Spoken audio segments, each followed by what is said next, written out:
Olá pessoal, sejam bem-vindos a mais um episódio da série Inspiração, do nosso podcast Inspira Sucesso. Vou pedir aí um favor para você, ajude a gente aí, dando um joinha, curtindo, se inscreva no canal, compartilhe, ok? Se você gostou, se não gostou, faça também. Hoje nós estamos aqui com um amigo querido, uma pessoa que eu conheço há muito tempo, mas amigo é pouco tempo. E eu tenho maior satisfação em receber hoje aqui em nosso programa, em nosso podcast, Wagner de Oliveira. Isso aí. Mentor, escritor, coach, empresário bem-sucedido. Eu gostaria que você começasse diferente, dando uma boas-vindas pessoal em italiano, Wagner. Buonasera a tutti. Dio benedica a tutti. Talvez quem está assistindo não está entendendo, mas o Wagner tem uma empresa de cidadania italiana e portuguesa.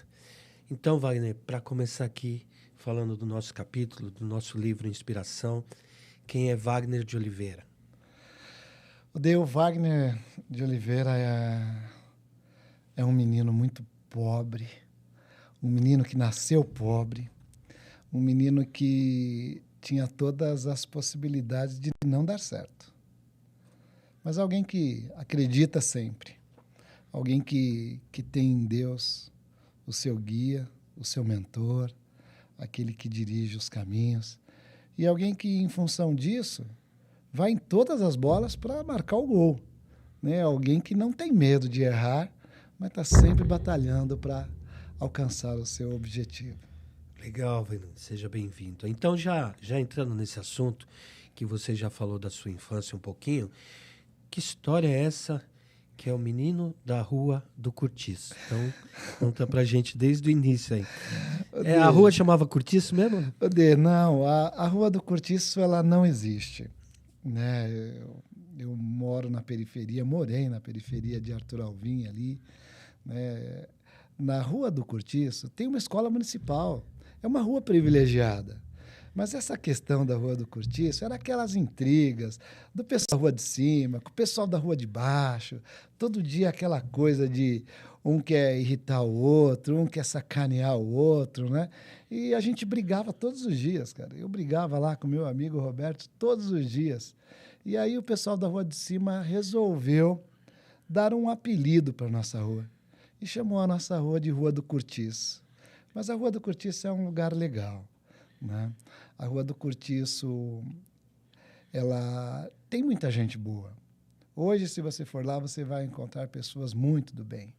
Né? Tenho amigos que reencontro hoje e que são pessoas que buscaram um caminho para a vida. Mas a Rua do Cortiço tem um outro lado. A Rua do Cortiço também teve muita gente que andou por caminhos errados. Então, droga, roubo. A gente costuma dizer que na nossa rua, na Rua do Cortiço, houve famílias que cresceram gerando bandidos. Infelizmente, comigo também aconteceu. Na minha família também geraram bandidos. Infelizmente. Mas pessoas que escolheram um caminho. E essas escolhas definiram, né, o futuro de cada um. Não que lá tenha uma maldição, sabe? Muita gente já falou isso para mim. Na Rua do Cortiço tem uma maldição. Não, não é verdade. Não é verdade. Na Rua do Cortiço existem pessoas que fazem escolhas. Aqueles que escolhem certo, andam por caminhos certos. Aqueles que não escolhem o caminho correto, infelizmente têm experiências, às vezes até traumáticas, né? Mas essa é a Rua do Cortiço, Dê.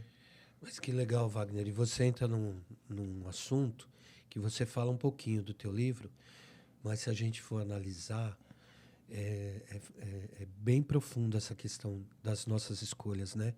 As nossas escolhas determinam quem nós somos, verdade, não é isso? Verdade. Ou determinam quem nós somos. E hoje eu vejo o Wagner um empresário bem-sucedido, um esposo, pai de família, né? Pai, um servo, um homem cristão, temente a Deus, com valores, Mas nem sempre foi assim, é isso? Conta um pouco dessa história. É verdade, Dê. Nem sempre foi assim, né? Eu costumo dizer que os pais, eles têm muita relevância na vida do adolescente, do jovem. E esses dias contando para meu filho, o Lucas, eu nunca dei um abraço no meu pai, sabe? Eu nunca tive o peito do meu pai para deitar e conversar com ele, chorar e contar as minhas dificuldades. E eu nunca tive isso.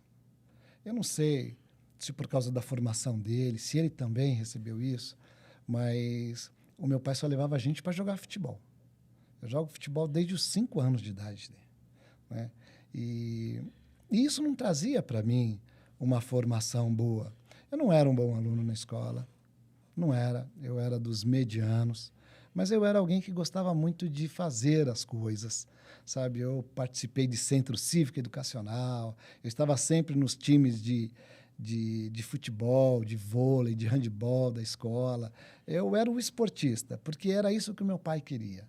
Meu pai queria que todos os filhos deles fossem jogadores de futebol, né? Tenho irmãos mais velhos que jogaram, né? O Vanderlei jogou, o Vlamir jogou, eu joguei, né?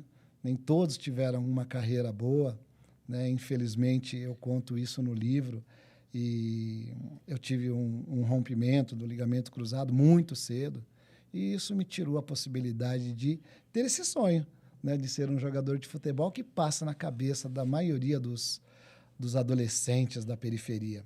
Quando a gente é pobre, a gente só tem um caminho, né? Ou você vai ser um esportista para ser bem-sucedido, ou você vai trabalhar em qualquer outra profissão, né? Vai ser um auxiliar, um assistente. E na Rua do Cortiço era assim. Eu não era uma pessoa boa, Dê. Eu fazia coisas erradas. Eu nunca matei ninguém, nunca roubei, tá? Mas aquelas coisas de menino, de adolescente, sabe? Sempre aprontando alguma coisa, sempre brigando com amigo, tudo. E eu fui crescendo desse jeito. Não foi sempre. Eu não sou esse cara sempre, né? A Rua do Cortiço deixou marcas, né? A minha adolescência, a minha juventude deixaram marcas profundas em mim, né? Mas que hoje elas já não fazem mais sentido. Mas naquela época fazia. E eu costumo brincar que na Rua do Cortiço nós temos uma ladeira para o meu lado e uma ladeira para o lado da escola, né? Aquele morro determinava se você ia enxergar o que existe no mundo ou não. E como garoto da Rua do Cortiço, eu vivia sempre naquela parte de baixo da rua, sabe? Eu não chegava no morro. Eu não sabia o que existia depois do morro, né? Numa alusão aí a você ter objetivos, sabe? Então, a Rua do Cortiço me privou de ver objetivos. E eu digo isso porque os meus amigos também eram assim. A gente não saía daquela mesmice, daquele marasmo, né? A gente não produzia coisas boas ali. E a minha infância foi desse jeito. Wagner, deixa eu... Você sabe que aqui a gente não combina pergunta, a gente não fala é bom, nada. Né? Eu quero então fazer uma pergunta. Primeira pergunta. Em algum momento você se sentiu uma pessoa frustrada por não conseguir ser o jogador de futebol que era o seu sonho? A outra, segunda pergunta. Você conseguiu se perdoar de tudo isso? Meu amigo, eu me senti frustrado. Sim, me senti porque eu vi garotos do meu bairro se tornando jogadores, né? Eu conheci, por exemplo, o Casagrande, né? O Casagrande tem a minha idade. E eu conheci o Casagrande. E eu vi outros jogadores que se tornaram profissionais. E eu acredito que mais por conta da lesão, né, eu não consegui. Eu não alcancei esse objetivo. Me senti frustrado, sim. Acreditei até que eu não teria outras oportunidades, que eu não seria alguém na vida, sabe? Que eu não teria sucesso em nada. Eu acreditei que eu ia ficar naquela posição de garoto da Rua do Cortiço por muito tempo na minha vida. É isso que eu acreditei. Houve algo que aconteceu na minha vida, né? Eu, enquanto garoto na Rua do Cortiço, eu tinha um vizinho que era cristão. A dona Durvalina, o seu Joaquim, tinham 11 filhos. E o Quietão era meu amigo, o Mané era meu amigo, tal. Mas quando eles faziam os cultos na casa deles, que eles faziam esses encontros, e era música alta, eles cantavam alto, eu me irritava com aquilo. Eu jogava pedra na casa deles, entendeu? E mal sabia eu que aquele Deus que estava lá dentro, que eu não conhecia, um dia ia me fisgar do poço de lama que eu vivia e ia me dar um caminho reto, um caminho sólido, né? Então, haveria, sim, uma mudança na vida do Wagner como morador da Rua do Cortiço, que ele mal sabia. Isso ainda estava muito na frente. E o se perdoar veio após conhecer esse Deus. Veio após entender que, sim, eu teria um objetivo maior, que eu teria um caminho melhor do que aquele que eu trilhava. Entende? Mas isso naquela época eu não sabia. Hoje, completamente tranquilo, pacificado e perdoado. Legal. Você conta um pouquinho dessa história, né? Das suas escolhas, tal. O seu capítulo fala muito das escolhas, né? Sim. Que você resolveu ali, em vez de seguir um caminho, você resolveu estudar. Como que foi? Até você comentou hoje aqui, falando, não era um bom aluno, não era tal. Mas em algum momento isso mudou. Em que momento foi essa mudança? E como foi essa mudança? Odê, eu tinha 15 anos. Eu ainda não tinha completado os 15, mas eu iria completar naquele ano, 15 anos. E a minha mãe foi fazer uma cirurgia, né? A minha mãe era gordinha, porque ela tinha a tireoide comprometida, né? Ela foi fazer essa cirurgia. Contrariada. E essa história eu só soube depois porque minha irmã mais velha me contou. O meu pai obrigou minha mãe a fazer essa cirurgia. Ela não queria. Mas como a cirurgia era algo simples, ela aceitou ir. Minha mãe não chegou a fazer a cirurgia.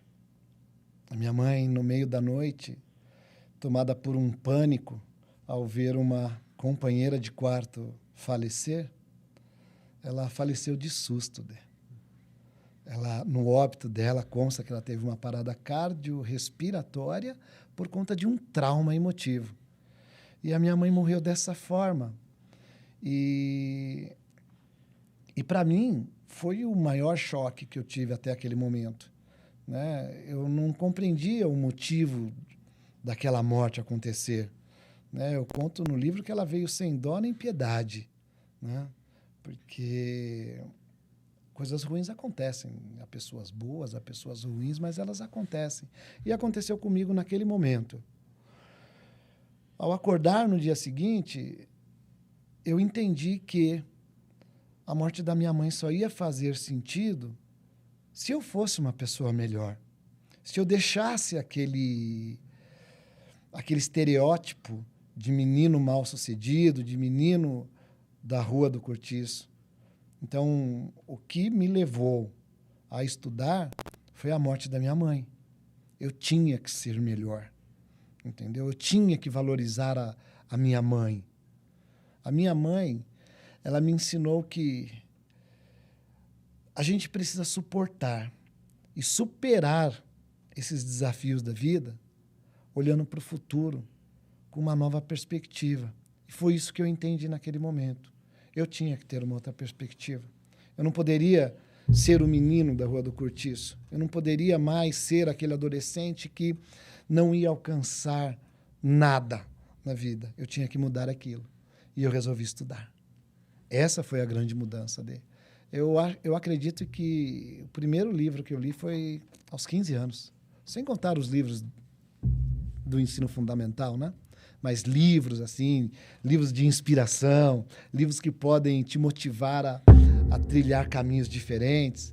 Esses eu só comecei a ler após a morte da minha mãe. Mas aí foi aquela ânsia de conhecimento, ânsia de querer mudar, né? Eu me associei num clube de livro logo, já comprava livro toda semana e lia, e lia, e lia, e li muito.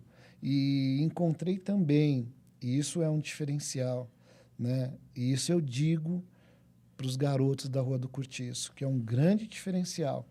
As suas companhias dizem quem você é. As suas companhias podem mostrar o caminho que você vai seguir. Então, quando você escolhe pessoas que têm propósitos na vida, pode ter certeza que você alcançará propósitos. Quando você escolhe pessoas que os propósitos eles não estão alinhados com o bem, pode ter certeza que você vai errar feio. Então, foi isso que eu fiz nesse momento, a grande mudança. Desculpa, Wagner, deixa eu te perguntar. Nós temos aqui 2 linhas de raciocínio, pelo que você me falou. A primeira é a indignação de você ter perdido a sua mãe ali e de uma revolta, de ninguém ter avisado você e a coisa chegar a coisa e você se revoltar até com Deus, falar por quê e agora eu vou fazer isso para melhorar. E a segunda é vencer para dar o orgulho para ela e mostrar o legado. Qual dessas duas ou as duas passaram pela tua cabeça? Dê, naquele fatídico dia, né, no dia 3 de fevereiro de 1979, eu costumo dizer que foi o dia seguinte, quando eu acordei, eu vi meu irmão chorando. Eu dormia num quarto de 2,5 por 2,5, mais ou menos, tinham 3 beliches, dormiam 6 pessoas lá. Eu venho de uma família de 8 irmãos, né? Dormiam 6 pessoas naquele quarto. E quando eu olhei para o lado no dia seguinte, eu vi o meu irmão chorando, o meu irmão Mito. E aquilo me deixou angustiado. Eu vou procurar meu pai. O quarto do meu pai era do lado. Eu fui para o quarto do meu pai. A cena que eu vi foi aterrorizante. Eu vi meu pai em soluços. Para mim, trouxe um momento de desespero. Eu senti vontade de acabar com a vida. Eu cheguei a dizer isso para Deus. Deus, não vale a pena viver. Né? Porque o que era mais precioso para mim naquele momento era a minha mãe. Eu sei que meu pai me motivava a jogar futebol, mas a minha mãe... Sabe aquela mulher que abraça todos os filhos? A minha mãe fazia os meus trabalhos de escola. A minha mãe reunia os vizinhos à rua para almoçar num domingo. Ela fazia uma macarronada, como boa descendente de italiana que ela era, né? Ela era neta de italiana. Ela fazia uma macarronada e todo mundo vinha para almoçar na minha casa. Era muita gente se reunindo ali. E a minha mãe fazia isso com uma perfeição. Outra perfeição que minha mãe fazia era o café da manhã. Né? A minha mãe reunia os filhos em volta da mesa e ela começava a contar histórias. Histórias da adolescência dela, da juventude dela, histórias do pai. Histórias. E minha mãe era uma boa contadora de história. Então, eu tenho esse jeito de contador de histórias por conta da minha mãe. Meu pai era um cara mais sério, um cara sisudo, era um cara bravo, entendeu? Mas a minha mãe não, a minha mãe era essa alegria. Então, você entende que aquele momento, aquela perda da minha mãe, me trouxe algo muito difícil de encarar. Mexeu muito com você. Muito comigo, muito. Eu senti vontade de morrer naquele dia. Por algum momento, eu me vi com uma faca na mão, né? Mas aí uma luz brilhou. Um sino bateu aqui na minha cabeça e falou assim, o que sua mãe faria nesse momento? Pela primeira vez, eu mexi no fogão. Eu falei, eu sei o que minha mãe faria. A minha mãe faria o café da manhã. E aí eu me propus em fazer um café da manhã sem nunca ter mexido no fogão, hein? Nunca tinha lavado uma roupa, nunca nada, porque era minha mãe que abraçava a família toda.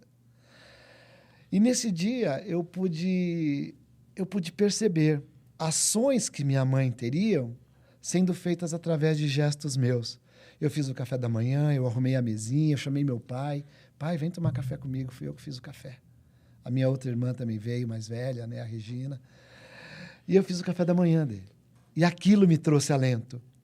Porque senão eu sentia vontade de morrer. Mas aquilo me fez melhor. Eu acredito que a minha primeira frase de coaching foi naquele dia. Eu olhei para o meu pai e eu falei assim, pai, a morte da minha mãe só vai fazer sentido se eu for uma pessoa melhor. E a partir de hoje, eu escolho ser essa pessoa melhor. Por isso que escolhas, para mim, elas são fortes. Elas são fortes, são marcantes, sim. Eu creio que a gente determina sucesso ou determina fracasso pelas escolhas que a gente faz. Está na nossa mão. Tá? Tá na nossa mão. E é por isso que escolhas, para mim, têm esse valor. Você fala uma frase da tua mãe, né? Sempre você usa uma frase da tua mãe. Qual que é essa frase? A minha mãe me deixou um legado. E esse legado é você suportar e superar os desafios da vida, os mais marcantes da sua vida, sempre olhando para o futuro de uma maneira diferente. Olhando para o futuro com algo melhor. Acreditando sim que vai acontecer alguma coisa. A minha mãe deixou esse legado para mim. Eu não olho para o futuro entendendo que eu vou perder alguma coisa. Eu olho para o futuro sempre com essa perspectiva de que algo melhor vai acontecer. Legal. Enquanto você via que aqueles meninos da rua do Cortiço estavam indo pela tragédia, né? Pelo caminho ruim, você estava indo pelo caminho bom, pelo bom caminho. O que aconteceu? Como foram as suas conquistas? O que aconteceu desse momento do café para hoje? Porque você não chegou aqui do nada, né? Não. Existe uma história. Não. Odeio, é engraçado. Eu faço o café da manhã até hoje. E o meu café da manhã é com aquele cuidado e carinho que minha mãe fazia. Sabe, eu preparo a mesa, eu coloco os joguinhos americanos, coloco o prato, a xícara, o pires, a faca, o garfo, a colher. Eu preparo uma refeição. O café da manhã, para mim, é o momento mais importante ali. E eu chamo minha família. A minha esposa, os meus filhos tomam café comigo, né? E isso fez com que eu entendesse que todos os momentos da minha vida eu faria escolhas para que algo mudasse. A primeira delas, e isso pode não ser importante para outras pessoas, mas para mim foi, né? Um amigo me convidou para fazer o vestibulinho do Liceu de Artes e Ofícios. Olha, lá na década de 80, Liceu de Artes e Ofícios se comparava à Federal, à FGV, né? E eu prestei o vestibulinho do Liceu de Artes e Ofícios. Qual foi a surpresa dele? Eu passei. Ou seja, o menino da Rua do Cortiço alcançou o êxito. Eu passei. E eu estudei no Liceu de Artes e Ofícios, onde a média mínima era 7. O curso era semestral. E se você reprovasse, você era convidado a sair do liceu. Foi assim que eu estudei os 4 anos no liceu. Todo semestre eu tinha que ter nota acima de 7. Isso me mostrou algo. Eu tinha que sempre estar acima da média para poder continuar no liceu. E o êxito nasceu nesse momento, na década de 80. Eu entrei no liceu em 82 e eu comecei a entender que para eu alcançar o sucesso eu tinha que estar acima da média. E a minha luta, a minha obstinação era sempre estar acima da média. Se eu vou trabalhar, eu tenho que ter a excelência de fazer o melhor possível para estar acima da média. E eu cresci assim, isso eu já tinha mais de 18 anos. Deixa eu só te interromper um pouquinho, que é muito importante. Quais eram as ferramentas ou o que fazia com que você alcançasse acima da média? Porque uma coisa é você desejar, outra coisa é você realizar. Lembra das escolhas dele? Uhum. Eu escolhi ler mais livros. Eu escolhi perder finais de semana para estudar. Eu gostava muito de jogar futebol, né? Todo mundo me convidava para jogar futebol. Mas muitos finais de semana, eu escolhi estudar. Então, o Liceu de Artes e Ofícios me deu essa condição. Eu estudei. E eu perdia coisas boas, coisas agradáveis, o que os populares gostam de fazer. Às vezes eu não saía com os amigos para poder estudar. Então, essa escolha fez com que eu ficasse acima da média. Eu estudava muito. Na faculdade, a mesma coisa. Eu estudava muito, né? Então, essa minha escolha, tá? De você buscar conhecimento, de você estudar, para que você possa fazer com excelência, me colocou num patamar, né, num nível acima da média. Então, eu me vi assim toda a minha juventude. E quando eu entrei no mercado de trabalho, eu sempre pensei nisso. Eu tenho que estar acima da média. Era uma condição que eu coloquei para mim, entendeu? Foi isso que começou a mudar a minha história de vida. Deixar de se tornar um medíocre, né? Para se tornar uma pessoa de sucesso. Muito bom. O que é medíocre, né? Medíocre é aquele cara que vive na média. Isso. É aquele cara que aceita todas as coisas. Não, eu penso o contrário disso. Eu penso que a gente tem que buscar mais. Eu penso que a gente tem que entregar mais. Não receber mais, entendeu? Não receber. Porque eu vejo hoje... eu não vou me direcionar só à juventude, tá? Tem muito adulto que quer receber. Receber. E eu penso que a gente tem que entregar mais. Porque quando você entrega mais, pode ter certeza que tem alguém te olhando. Tem alguém que está percebendo a tua entrega. E se você entregar mais do que você recebe, eu penso que o êxito vem naturalmente. Napoleão Hill, numa das suas competências, fala que o fazer mais do que o combinado é uma lei de sucesso. E Wagner, você se formou em quê? Eu sou administrador de empresas. Né? Essa é a minha formação original. Eu não tenho nenhuma especialização. Eu não tenho nenhuma pós-graduação. Né? E com isso também não tenho nenhum mestrado, nenhum doutorado. E a convite de um amigo meu, que também é amigo seu, o Alípio, eu me formei coach pela Sociedade Brasileira de Coaching, e aí sim eu me especializei. Né? Aí eu me tornei um coach executivo, eu me tornei um coach de negócios, e ser coach mudou muita coisa na minha visão. Né? Hoje em dia, Wagner, a palavra coach, ela tá meio assim, tá indiscreto, né? Eu queria que você falasse um pouquinho disso, dessa sua experiência e essa paixão de pessoas que eu sei que você tem, que a gente já conversou em outros momentos. E, por exemplo, você se formou em administração, só que você não exerceu a função, né?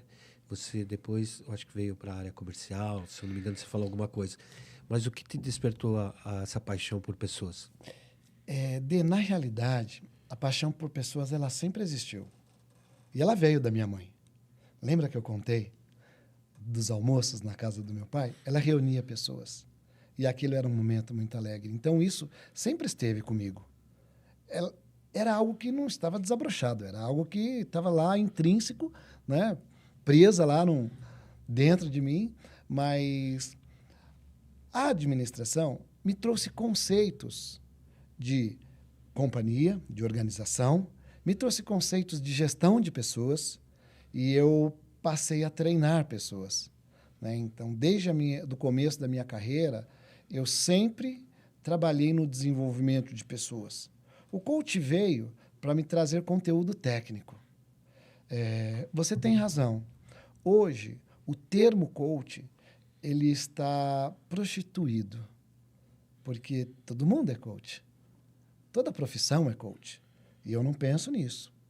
Eu penso que, lembra que eu falei da entrega, da busca por conhecimento? A minha formação em coaching me trouxe, na Sociedade Brasileira de Coaching, me trouxe ânsia de querer saber mais disso. Porque eu já era um treinador de pessoas. Tanto que quando eu fui fazer o curso, eu falei para o meu primo, primo, tudo que eles falam lá eu já sei. Né? Aí ele falou, calma, esvazie-se para que você tenha mais. E foi isso que eu fiz. Eu me despi do Wagner, que até aquele momento sempre trabalhou acima da média, acreditava que ele já sabia tudo. Não. Aí eu procurei saber mais. Eu procurei aprender. Eu vi na minha mentora, por exemplo, né, a Master Coach que trabalhou na minha formação, ela me trouxe muito conteúdo. Ela me trouxe muita técnica. Né? E essas técnicas me ajudaram a ter sucesso no coaching. No começo da minha carreira de coaching, eu já tinha atendido, nos primeiros meses, mais de 100 pessoas. E eu via coach que patinava. Eu via coach que não conseguia um cliente. No meu primeiro ano, eu tive mais de 70. No meu primeiro mês, eu tive mais de 70 pessoas treinando. E eu fui conversar com a minha Master Coach. E ela falou, Wagner, sabe por que o teu sucesso no coaching? Porque você já era coaching dentro de você. E eu expressei isso, né? Mas entendendo que ser coach não é você ajudar pessoas a alcançar sucesso. Todo treinamento que eu apliquei, todo coaching que eu apliquei, eu vi pessoas alcançando sucesso. Mas o sucesso eu estava alcançando. Enquanto eu entregava para o outro, eu crescia. Então, eu me formei coach em 2015 e trabalhei só até 2017. Porque depois a cidadania entrou e eu entendi que a cidadania seria realmente aquilo que eu faria para o resto da minha vida, né? Hoje eu não faço mais processo de coaching. Hoje eu entendi que eu tenho um legado. E parafraseando a minha mãe, né, o legado é aquilo que você carrega, que você constrói, que você produz para que outros recebam o benefício dele. Então, hoje, eu trabalho com um processo de cidadania pensando lá na frente. Lá na frente. Não é em mim que eu penso. E, na verdade, você está realizando sonhos, né? Sonhos de pessoas que, por muitos anos, desejaram algo e que, através de você, hoje, são possíveis, né? São dele. Porque, assim, quem conhece cidadania, que é um tema muito amplo, né? Hoje se fala muito sobre cidadania, se fala muito sobre mobilidade global, né? E a cidadania, eu costumo dizer que é uma oportunidade. Naquela questão de motivação que a gente sempre fala, que a oportunidade é um cavalo selado e você tem que estar preparado, a cidadania é isso. Se você tiver, você pode estar preparado para um momento de oportunidade, mas não que você não vai alcançar a oportunidade se você não tiver. Você pode alcançar, mas isso hoje, esse é o meu legado. Esse é o meu legado dele. E eu quero te contar disso daqui mais para frente. Você está falando de sonhos, né? Sim, eu realizo sonhos. E eu sempre acreditei que, como coach, eu também realizava sonhos, né? Sonhos de pessoas que, ao alcançarem os seus objetivos, proporcionavam a mim a realização de sonhos, né? Eu conto isso no livro, né? Eu sou um cara sonhador. Ô Wagner, para a gente encerrar esse bate-papo gostoso aqui, e tá muito bom conhecendo coisas novas suas, qual a dica que você daria nas escolhas? Porque o livro, a tua fala de agora, a escolha é muito importante. Quais as dicas que você dá para quem está olhando para você? Odê, eu costumo falar de escolhas, e escolhas sábias, né? Escolhas sábias. Escolhas que vão te proporcionar caminhos bons. Então, se eu tivesse que falar para mim mesmo, para aquele garoto do passado, né? Estude. Leia muito. Busque conhecimento. Então, essa é uma escolha que eu fiz. Busque o conhecimento. Quando Deus me encontrou, né, porque eu não conhecia, Ele me tirou de um lamaçal e Ele me colocou em solo firme. Eu sei que Deus falou para mim, garota, agora é com você. Anda. A partir desse momento, eu escolhi ser diferente. Eu escolhi ter princípios diferentes. A Bíblia passou a ser o meu manual de vida, né? Eu falei isso, inclusive, num post dessa semana. Pelo menos, tenha o mesmo comportamento que Jesus Cristo teve. Jesus Cristo acolheu pessoas. Jesus Cristo não olhou diferenças, né? Jesus Cristo, ele se interessava pela pessoa do jeito que ela era.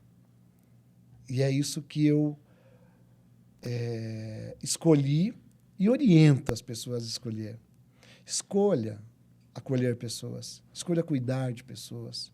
Escolha Deus. Nós vivemos um momento em que os princípios estão completamente desvirtuados, né? Conceitos que, no passado, eram rígidos e que não deveriam acontecer, hoje eles são abertos, né? Então, hoje você tem escolhas e você tem um leque de escolhas muito grandes. Mas, olha, o estudo, Deus, cuidar de pessoas, essas são as escolhas que eu fiz para mim. As suas opções, né? E que me colocou nesse nível que eu estou hoje. Tá? Eu me considero um cara bem-sucedido. Não porque eu tenha dinheiro, não. Mas pelas suas escolhas, né? As escolhas me levaram a ajudar pessoas. Muito bom. E- Wagner, fala aí, se alguém quiser falar com você, onde vai te encontrar? Além do livro, né? Ó, pessoal, compra o livro, hein? Você vai me encontrar no Instagram, Wagner de Oliveira A _ ou @cidadania, Tingoli Cidadania, e o Tingoli é com C, tá? Apesar de ser uma palavra italiana, a gente pronuncia o T, mas é com C, Singoli Cidadania. Você vai me encontrar no Facebook como Wagner de Oliveira, no LinkedIn como Wagner de Oliveira, né? Legal, e no livro. Wagner. É isso aí. Wagner, foi uma satisfação ter você aqui, meu amigo. Muito prazer conhecer um pouquinho mais da tua história, de quem é o Wagner. E obrigado, viu, por esse momento, por compartilhar um pouquinho da tua história com a gente. Foi um prazer. Eu que agradeço. Legal. Pessoal, estamos aqui encerrando mais um episódio da nossa série do podcast Inspira Sucesso, da série Inspiração. E eu peço de novo para você aí, curte, compartilhe e se inscreva em nosso canal. E aqui embaixo também vai ter o endereço para você poder adquirir o livro, que aí você vai conhecer a história do Wagner e tantas outras que estão ali, certo? Então, obrigado, pessoal. Até o próximo episódio.